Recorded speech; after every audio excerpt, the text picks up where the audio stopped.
Добрый вечер. Меня зовут Мариана Кулар. Я сегодня отвечу на ваши вопросы.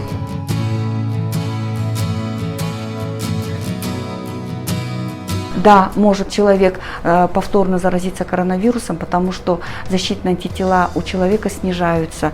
И тем, кто перенес коронавирусную инфекцию более полугода назад, более 6 месяцев назад, мы тоже рекомендуем на сегодняшний день вакцинироваться.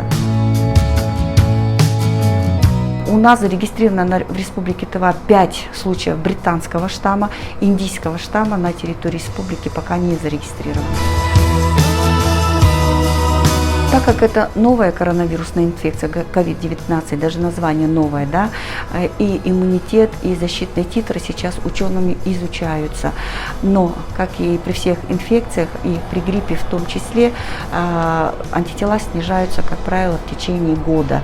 Но сейчас, так как напряженная эпидобстановка у нас в Республике Тыва и в Российской Федерации в целом, мы рекомендуем сейчас вакцинироваться, если прошло более 6 месяцев. Да, можно поставить, если количество антител низкое.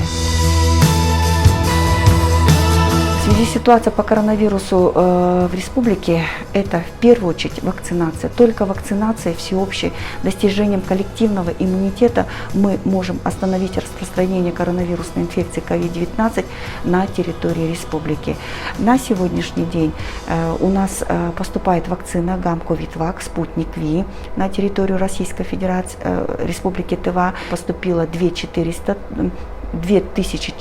доз, мы ожидаем поступления 10 тысяч доз. Поэтому нехватки вакцины не будет во всех кожунах республики, в том числе в городе.